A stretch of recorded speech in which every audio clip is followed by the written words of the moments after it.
Aziz Abusar, I would like to start the story of your brother. Could you tell us what was his name and what was his ideology and what happened to him? Sure. My brother name is Taiseer. He was older than me, 9 years older than me. He was the brother that's just older than me, and he was arrested by Israeli soldiers from our home when he was 18 years old on allegation of suspicion of throwing rocks. He was, like I said, from home, not from the streets. He was taken to interrogation, was beaten up in those interrogations, tortured, which resulted in his death after his release. He was 19 years old when he died. So he spent a year in prison. Less than a year. Yeah, just about less than a year in prison. And then when he was released, we took him to hospital, went through some checkups, eventually a surgery. He had internal injuries to the beating and resulted in him dying. I see. And how old were you at the time? When he died, I was 10 years old. Wow. What was the reason that they tortured him?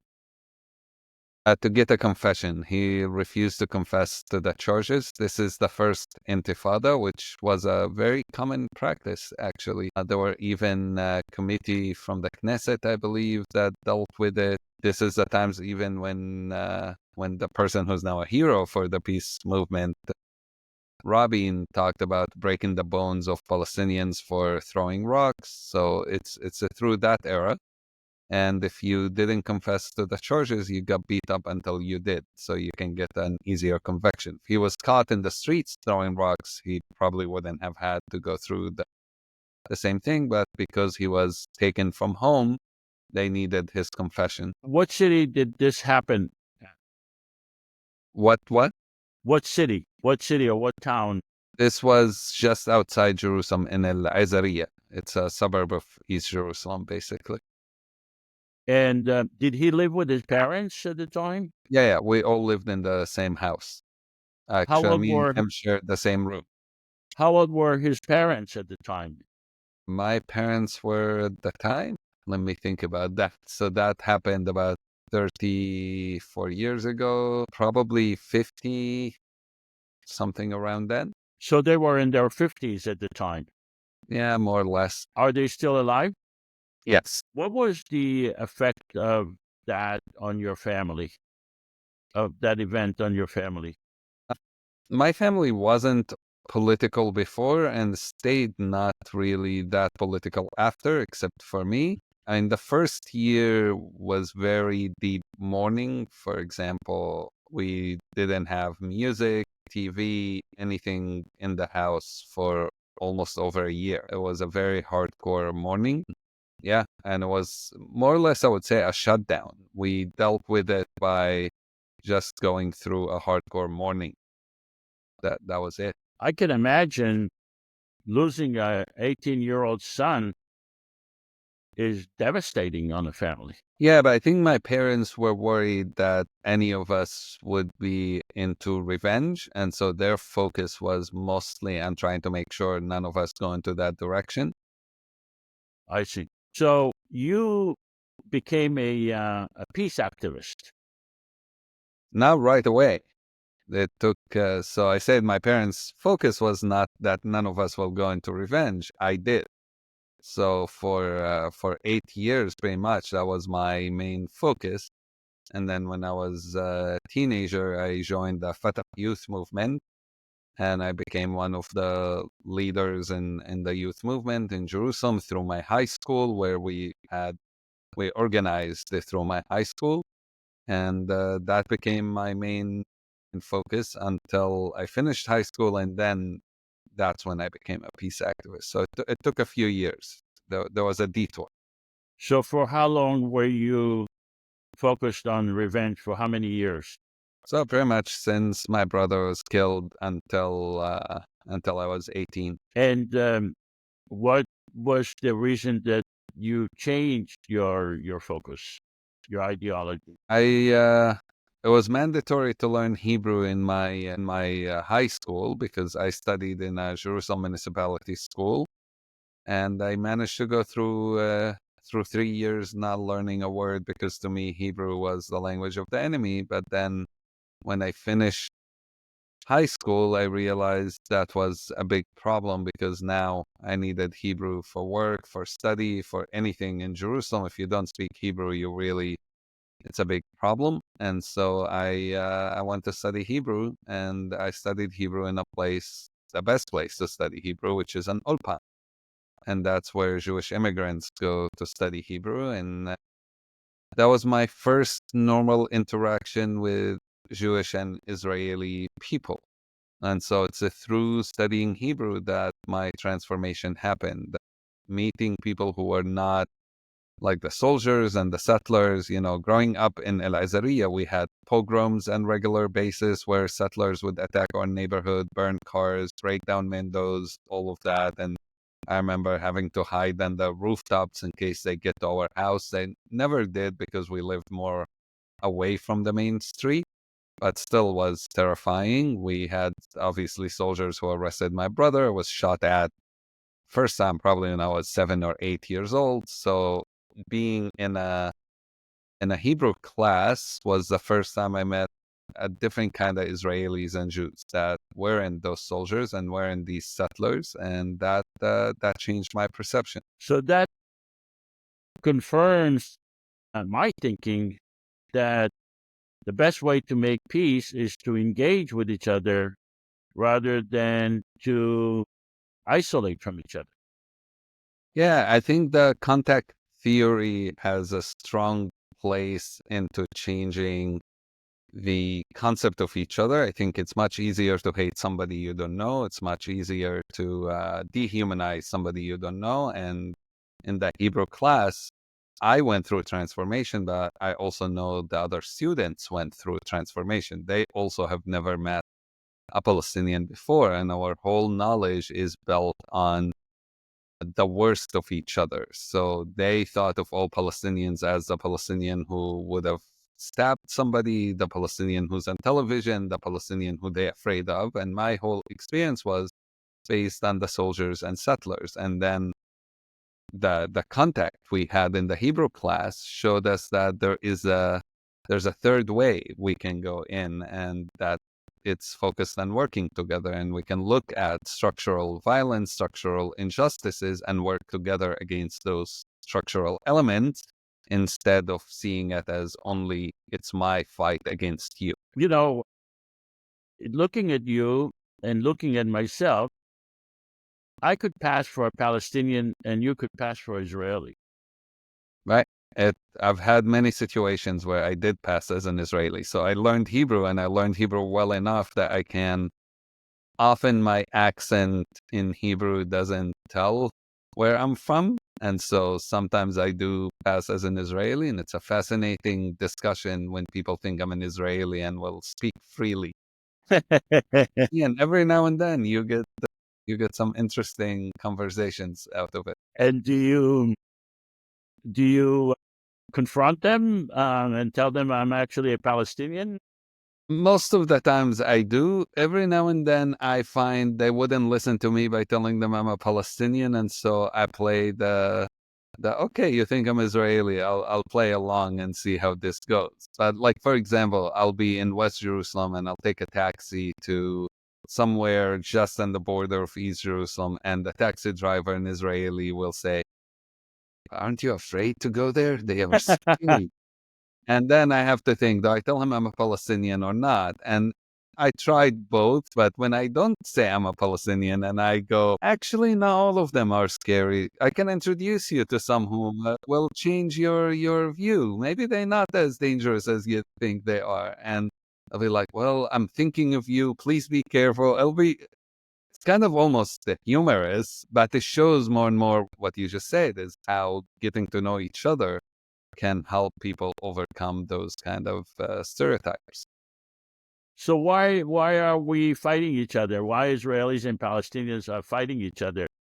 We look alike. We have the exact same mannerism, the same sense of humor. We love the Palestinian food, the culture.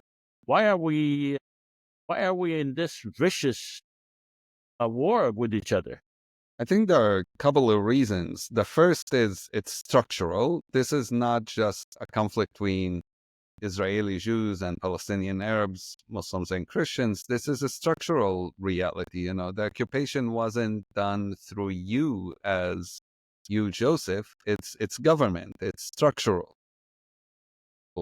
But that alone wouldn't work if you don't convince people to buy into it. And that's where misinformation, disinformation has been very significant in making people dehumanize the other. And I can tell you, I posted today some article from New York Times, which it's a very interesting article talking about Palestinian kids in Gaza who lost limbs and lost arms, lost legs.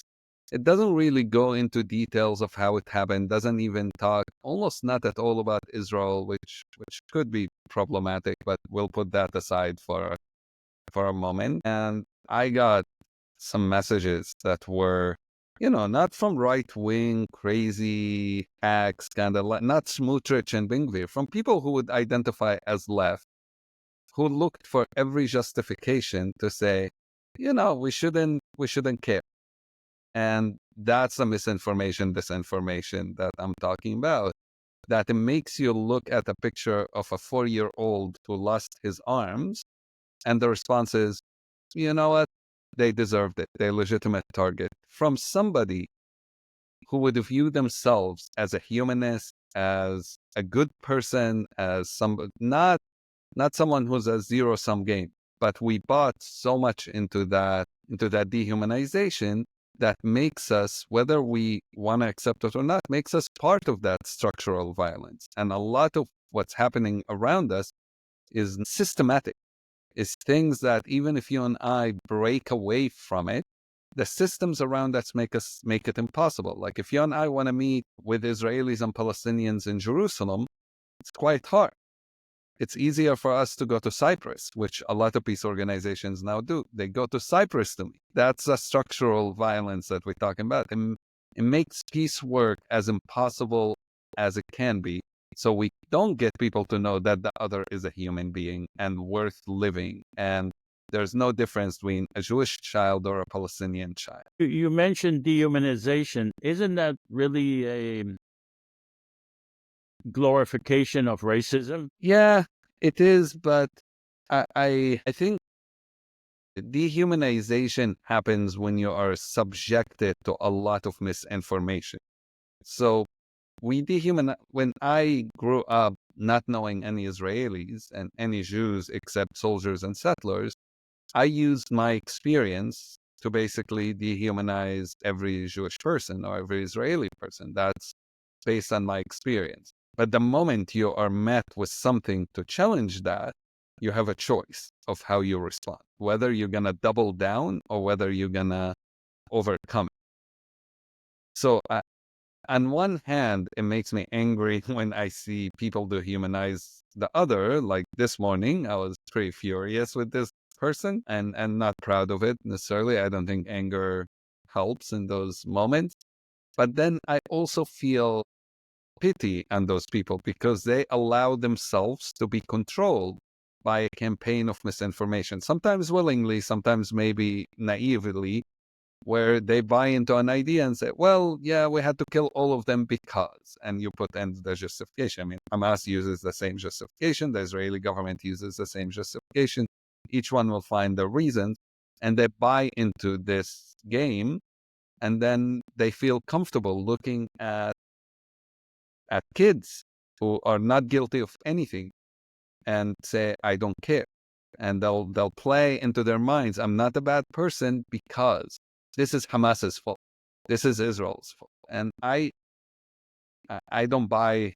I think we need to figure out a way more and more into helping our own society to stop buying this misinformation and disinformation that we are subjected to on daily basis, not once a week, not once a day. Our media, our social media, our friends, everyone around you is telling you that it's okay what's going on, and saying, it goes back even to Golda Meir, if you remember. She's the one Yeah. who said, oh, we don't blame Palestinians for killing our children. We blame them for making us killing their children.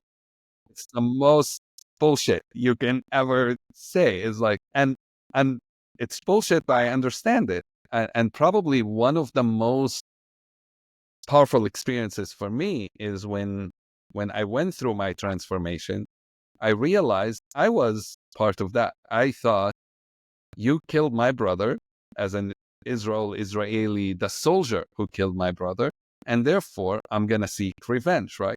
So you making me, this person is making me do all the actions I'm doing.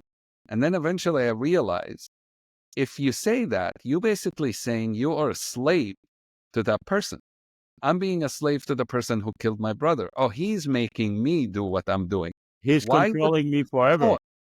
Why would I give power to a person who killed my brother to make me do what I do? And that's what I tell Israelis also today. Why do you give power to Hamas and say, oh, well, we have to do this because of it?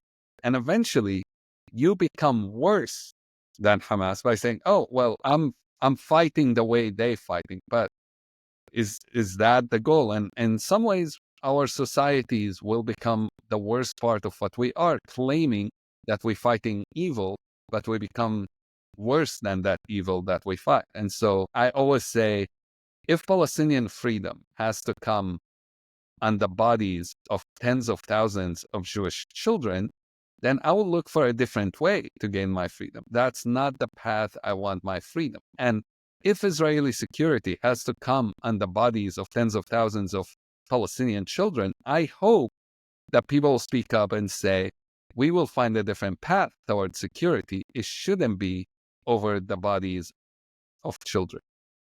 Yeah, but the problem is that not only intellectually, it's very difficult to reach that level of understanding, but the society that we live in, I don't live in Israel anymore, but the Israeli society I can speak of, in my opinion, is a cult.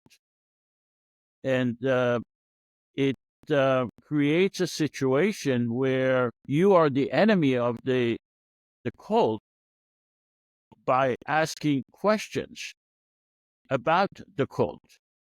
Yeah. So naturally, you don't want to be the enemy. You want to live regular life in your own society. The cult, I mean, I asked you a question, why are we enemies? Why are Israelis and Palestinians our enemies? That's a legitimate question. Yeah. What is the purpose of a Jewish state? Does a Jewish state make sense from practical or moral or from a perspective of democracy? But the moment you ask that question, you are the enemy of the cult. And it's very difficult to break from that cycle. I think you describe it very well. I agree. I think we get into this idea, into it's us versus them. I've spoken into hundreds of Israeli classrooms. I've spoken at universities, spoken with tons of people in the community, and I think you describe it right. You have this one group thinking, and even like this guy mentioned I talked to today, he's very against settlement, supposedly, hates Netanyahu, thinks Ben-Gvir and Smotrich are evil, but he trusts all their decisions when it comes to what's happening in Gaza. He trusts what they tell him. And that's exactly what you say is like he buys into, it doesn't matter, they're on my side. They might be evil, but they're my side. And therefore, I'll stick with them as long as I have to. And yeah, I don't like what they're doing in the West Bank. I mean, that's what he was saying. I don't like what they're doing in the West Bank. I really don't like who they are. The trick with that, right now, it's affecting mostly Palestinians. In the long run, and this is a question I always have for Israelis, what kind of state is Israel going to be? As people like Ben-Gvir and Smotrich taking over more and more power, right now it's the finance ministry and the national security, the police, there is a next level. It doesn't stop there. Right. If we talked about this 10 years ago, nobody would have imagined Ben Gvir being the minister of police. So if I told you that 10 years ago, you'd say you're crazy. Right. And today he's the minister of police and Smotrich minister of finance. If Likud has primaries today, Ben Gvir is likely to win if he joins the Likud. That tells you where we're going. And the moment somebody like Ben Gvir is a prime minister, which is not anymore a far-fetched idea, then what kind of state really Israel is going to be? And it's not going to be only affecting Palestinians. It's going to affect all these people who are going around now spreading propaganda because, oh, it's our side. I cannot say anything about the army. I cannot challenge the police. I cannot challenge my government. It's my job to defend them. But they will be the first people to throw you under the bus. And most of the Israelis who are defending them today will not want to live under that state. So you defend the state you're not going to want to be part of. And I understand that because I look at the West Bank and I look at Gaza, and I also don't want to live under a state that is theocratic. I don't want to live under Hamas control. And therefore, I speak up against them, and I speak up against the Palestinian Authority quite often. I think we need to base what we want on values, not on are you Jewish or Arab? Are you Christian or Muslim or a Jew? And Right. right now, what's happening, the cultish mentality is if you're Jewish, you support the Jews, regardless. If Ben Gvir is a Jew, then you trust him more than you trust Aziz because he's a Jew. And if Sinwar is a Muslim, then I'm supposed to trust him more than I trust Joseph because he's a Muslim. I got to trust the Muslim.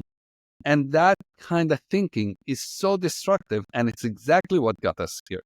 Ironically, we don't think that way when it comes to other things. I'll give you an example. I had 15 years ago, I was diagnosed with thyroid cancer. When I went to my doctor, nobody outside my doctor's office, I was in Jerusalem, no one cared if the doctor was Jewish or Muslim or Christian or Palestinian or not. Nobody cared. Very few people. There are few who probably do, but 90% of both of our societies wouldn't care. But the only question they would ask, is this doctor the best for this medicine? And Right. so when I did my surgery, I had a Jewish doctor, I had a Palestinian doctor, and I had a Russian anesthesiologist who just had immigrated to Israel. I didn't care that there was a Jew. For me, it was even better because I was a peace activist. I'm like, this is amazing. And yet, we don't choose our leaders and our loyalties like we choose our doctors. If we were to think the same way that we think about how we choose our doctors, it would change the whole country. And even today, you have Palestinian doctors in Israeli hospitals treating Israeli soldiers who are wounded. And then you have people going around saying, you cannot trust any Palestinian. I'm like, you actually already do.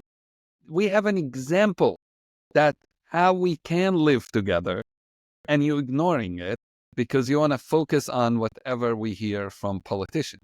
But the people in Israel, in the Jewish state, they don't trust each other either. They call Prime Minister Netanyahu crime minister.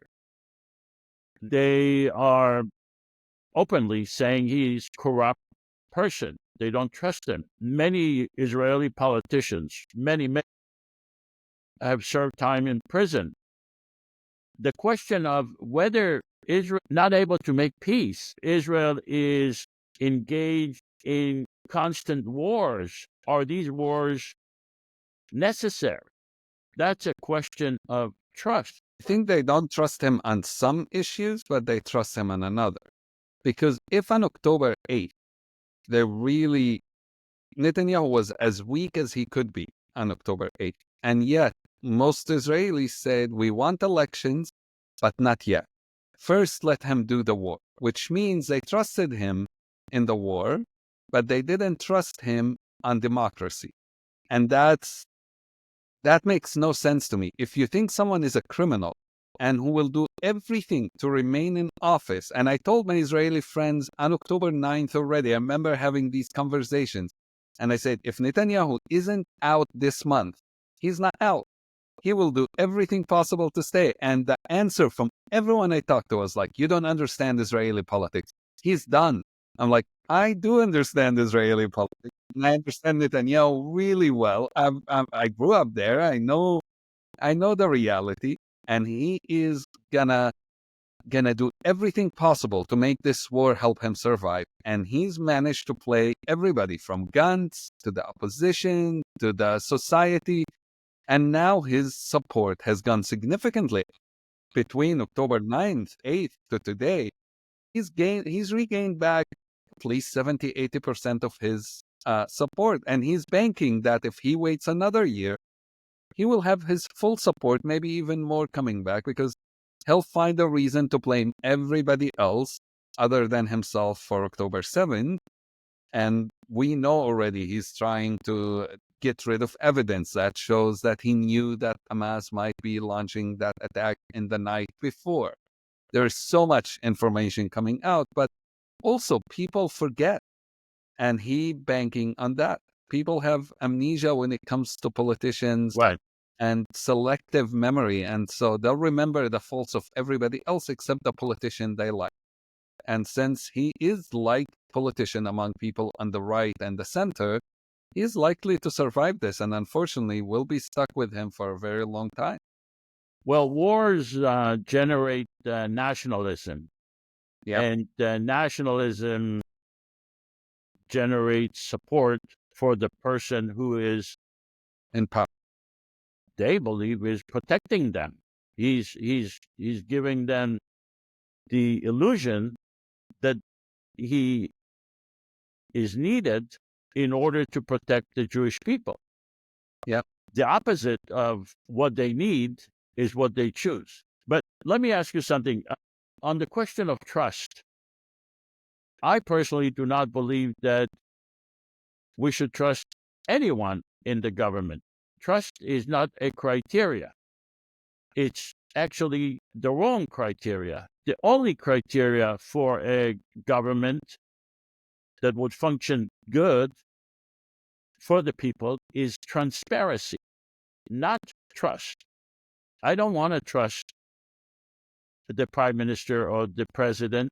I want to know that what he's doing is transparent. And that's where I see the fault, one of the major faults with creating a Jewish state. Because in a Jewish state, you say, well, I am Jewish, you are Jewish, therefore I trust you to do the right thing for me.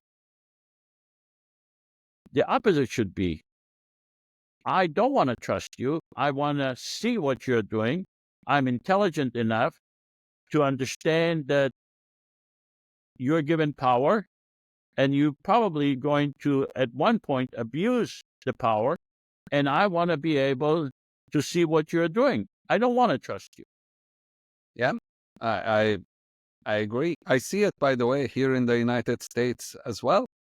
I mean, we look at American politics, and it's very binary in the same way. If you're a Republican, you're gonna trust every Republican. I think it's absurd. If you're a Democrat, you trust every Democrat. I think it's absurd. It leads us to the reality America is in right now as well. And in some ways, there's a mirroring image between Israel and the United States of Yes. political discourse, of leading more and more toward extremism because of that trust. I will not stand against my party to a fault. And you had people who say, I see Trump being a criminal, but I'm still going to vote for him because he is the nominee of the party. Okay, that's exactly what you're saying. Even for there is transparency, he's being convicted, but still people will vote for it. And I have people the same with Biden in some ways, who sees Biden actions when it came to Afghanistan before and when it comes to Israel and Right. Palestine has been despicable and Well, not horrific. only despicable, but also hypocritical, Right. because he's also with Kamala Harris. She was speaking about how concerned she is about protecting the person who is weak. And she said she has this natural tendency to protect the people that are weak, the people that are being harmed. But yet, when it came to the war in Gaza, she was supporting the Netanyahu policy Yeah. and said Israel is defending itself.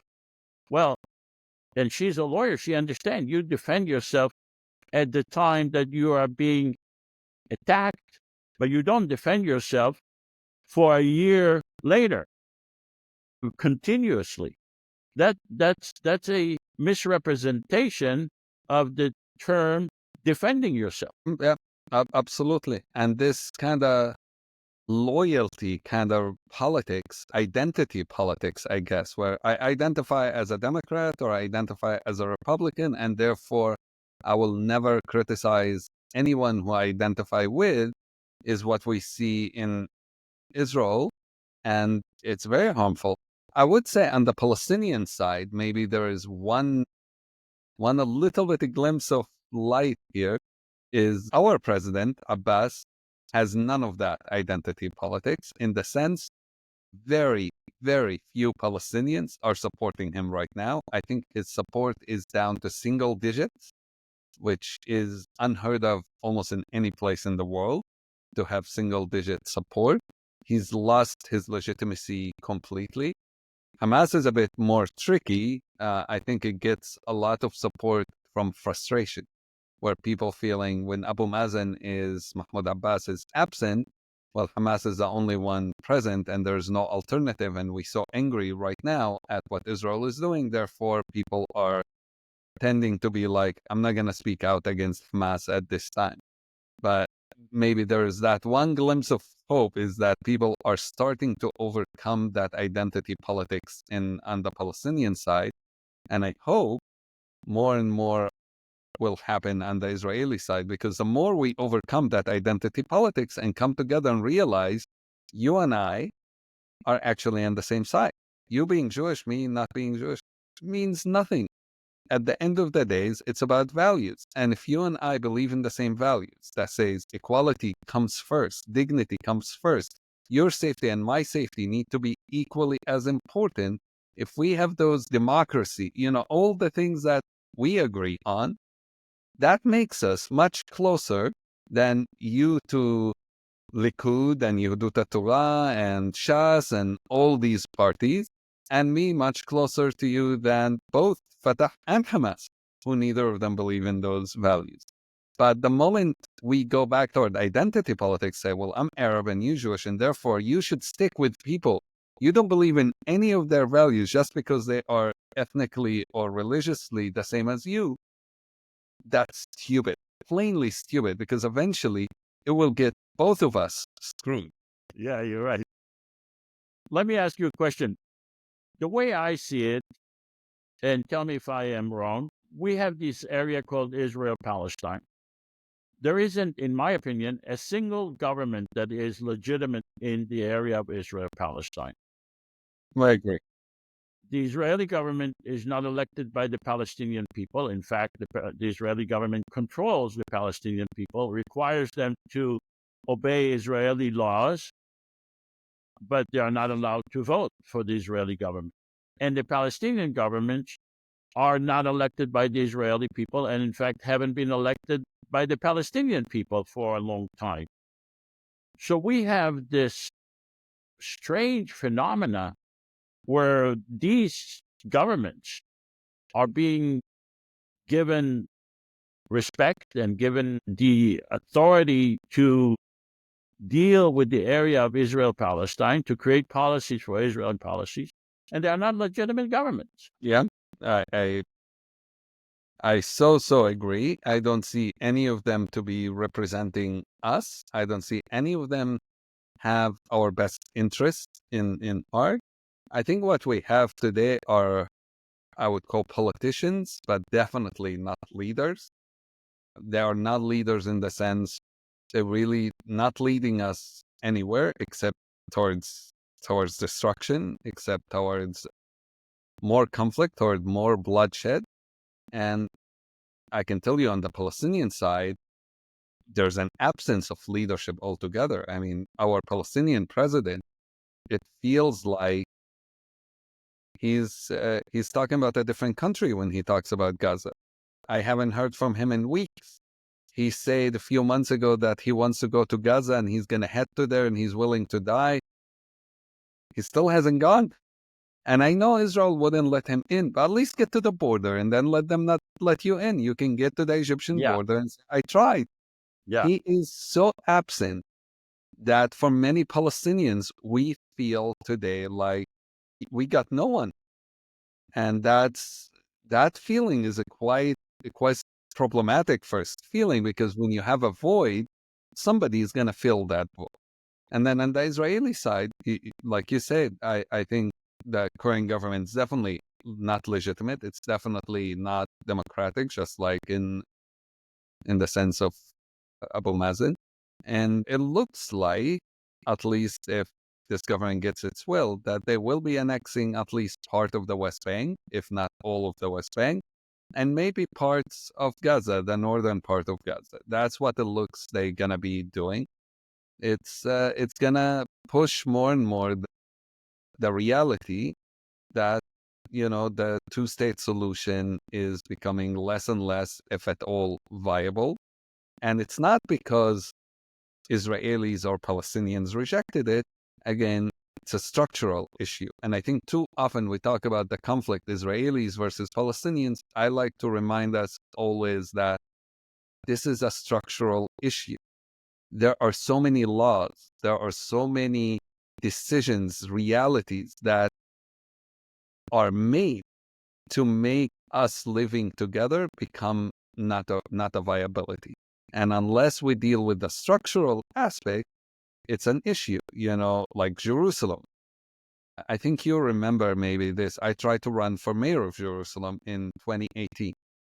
And then I found out that structurally, Israel had changed the laws in a way where I couldn't run, even though I'm from Jerusalem, have the Jerusalem ID. I represent, basically, I'm part of 40% of Jerusalem residents. And yet those 40% didn't have the right to run for mayor of their own city in a country that claims to be a democracy. And to get it even worse, I remember meeting with Ehud Olmert, who used to be the mayor of Jerusalem and was a prime minister of Israel. And I told him this. And his response to me, that's not true. You can run for mayor. I'm like, no, I really tried. And I even had to file for court. And he's like, no, I'm pretty sure you can run. And he was so convinced.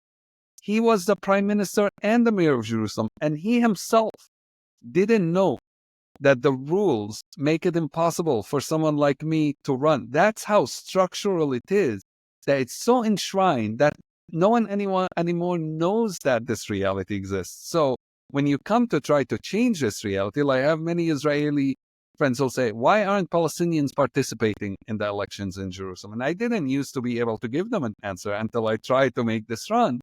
And then I would say, how do you want us to be represented if I can't run to be the mayor of my own city? And they're like, no, you absolutely can. None of them want to know that structurally speaking, there is that racism is a structural racism.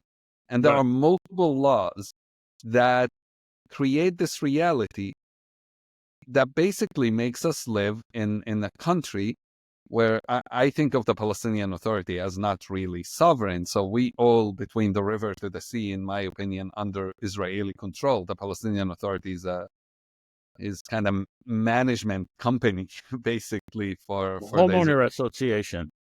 Yeah, it's not really a government. I mean, when your own president has to get a permit to leave the country from the Israelis, it's not really a sovereign government. But between the river to the sea, there are so many, 3 million of us cannot choose our leaders, cannot, have no say of what's going on in Israel. And the laws made by the military and by the government in Israel affects me in every way, but I cannot challenge it. And that's where, like you said, neither of those governments are legitimate, neither of them representing the people. And what they're doing is creating more and more rules to make it impossible for us to come to a solution, because it's in their interest that we don't have a solution. So you participated in our simulation. We are proposing a federal government independent and separate from the Israeli and the Palestinian government based on secular principles, based on equality, representation with the Constitution. What is your opinion about that? Yeah, so I have yet to endorse any solution as saying this is my absolute, this is what I think will work. However, with that being said, I think right now we in dire need for ideas other than the classic old two-state solution. Because as I mentioned, that solution is dying. And I think a form of federal, a form of confederal, a form of whichever it is probably going to be the way forward. I really struggle to see how two-state solution is going to happen.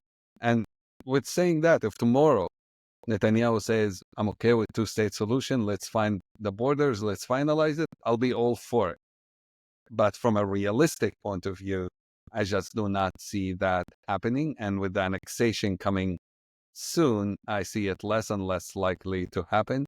So some kind of confederacy or federal system to me seems one of the most natural solutions, because if that doesn't happen, then we are down to the one state solution, which from a utopian point of view, I think is the best solution. I Absolutely.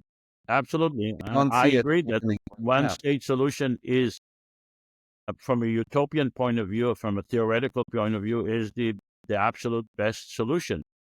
But it requires the dismantling of the Israeli government and the Israeli structural system, and for that matter, the Palestinian government and structural system, even if you call it a management company, needs to be dismantled. And I just don't see the dismantlement of those systems happening. Right. So that's why I agree with you that I think confederal system is probably the most likely solution to be practical right now. I still like to hope that at some point we do get to one state, because I think that is the ultimate proof that we can live together. And I don't buy people saying, oh, well, they're going to kill each other, it's not going to work. And I don't buy it because I've been to countries like Rwanda, where a genocide happened, 1 million people were killed, and they're still living together. There is, it's not perfect, but there is a way to make it happen. You go to Northern Ireland, people live totally separate, and they are able to live together, and the violence had dwindled down to almost non-existent. And again, it's not a perfect agreement, but no agreement will ever be perfect. So I think it is possible for us to live in one state. Like you said, I don't see any government, not the right, not the left, being willing to go for one state. And that's a major obstacle.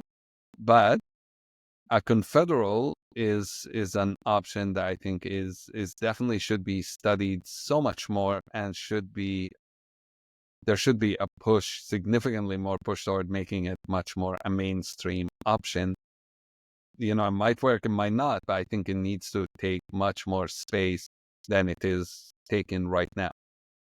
Well, but a federal government or confederate government, we use the term interchangeably. That the difference doesn't make a difference, because we base it on the Constitution. A federal government or confederation government could create a one state and could also create two state, but it would be up to the people who are elected by the people to make those decisions. So Yeah, my question to you, you said that you have not officially endorsed one, or you have not made a strong commitment to a solution. Why not? because I like to, me endorsing it or not is probably not going to make the biggest difference. With that being said, when people ask me what is my preference, I always say my preference would be a confederal system. But the reason I say I didn't make 100% saying this is all I want is I always want to, at least now, I want to be open to seeing what other options might come out. I'm not seeing any right now, but yeah, that's that. Yeah, but at one point in our lives, we have to make a commitment. You can't just say, this is the same problem I have with the Israelis. When I present this federal government idea to the Israelis, they say, yes, I spoke with Maoz, and it was kind of like the same thing. But the Israelis said, yeah, it's a good system. And I said, well, okay, then why not outright endorse it and say, yeah, I am behind this system? And they give me the exact same answer that you do. I want to see more options. Well, it's not like we are in 1949. We are in 2024. There's been 74 years of of of fighting, of violence. At this time, it's either you put up or you shut up. I'm sorry to put it in those terminologies, but that you I think need to that's make a fine. decision. I think that's absolutely fine. We might have a slight disagreement. However, me not giving a commitment to saying that's the only solution, it doesn't say I don't endorse the solution. It says I'm not saying that's the only solution. And there's a Yeah, big but, difference between that. Because what I'm saying is I still, if a one state solution becomes viable, I will go for it. If a two-state solution tomorrow somehow happened, which again, I don't think it would happen, it's very theoretical, I would go for it. What I am saying and you saw it, I think, in the simulation, we absolutely want, if somebody asked me, do you think this is a solution you would go for? Yeah, absolutely. And in that aspect, I cannot say we, but I definitely love the idea. I think I would do a lot to make it happen. I would endorse the idea. I think I like where it's going. My thinking is I almost never endorsed one idea as the only idea. But that might be just my way of thinking. But it's not saying I wouldn't support what you're yeah. doing. It's Well, saying, look, yeah, you support it. I don't know your personal life at all, other than what you told me. I don't know if you're married or not, but let's assume you are. And at one point, That is not fair comparison. That is absolutely. I see where you're going, and I reject that comparison. Good okay, one, good one. Let's uh, move on. all Don't right, get me in trouble. Don't get me in trouble. okay, okay.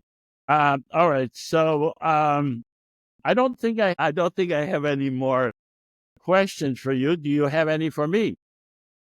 But do I have any for you? Well, I'll ask you about the Confederation. What is your next step? What is needed? And I think that's, to me, it's all about practicality. Me saying I don't endorse, useless.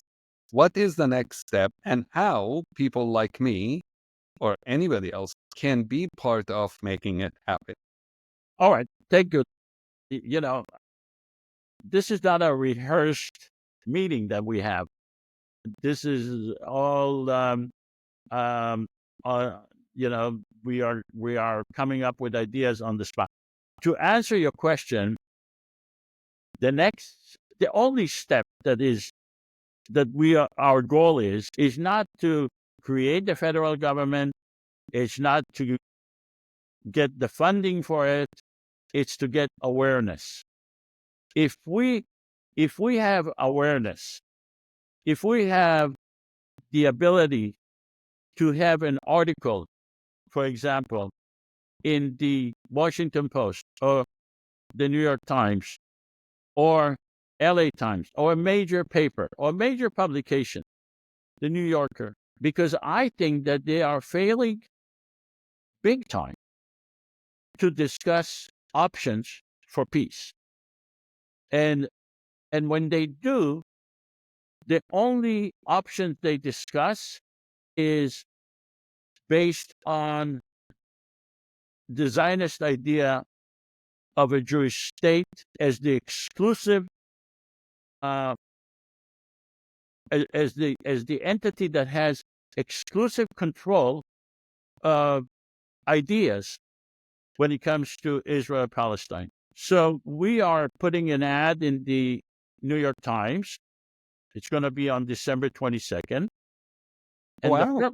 the purpose of the ad is to invite people to participate in the simulation, but also to try to create a discussion and compel the media to discuss this idea of a federal government.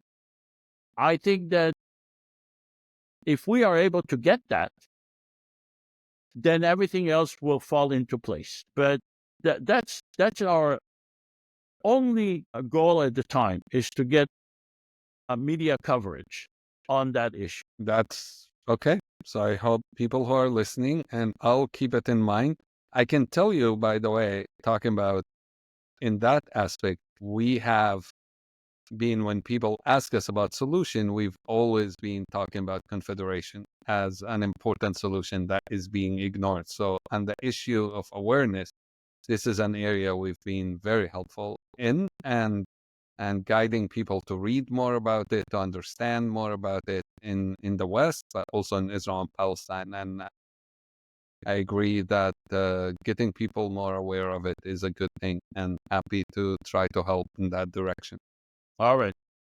Okay, on that positive note, it was my pleasure, Aziz, to speak with you. I hope we meet again, and I hope that we'll hear from you and joining our simulations and helping us with creating awareness. Inshallah. All right. Sounds. Thank you so much, Aziz. Bye bye. Goodbye.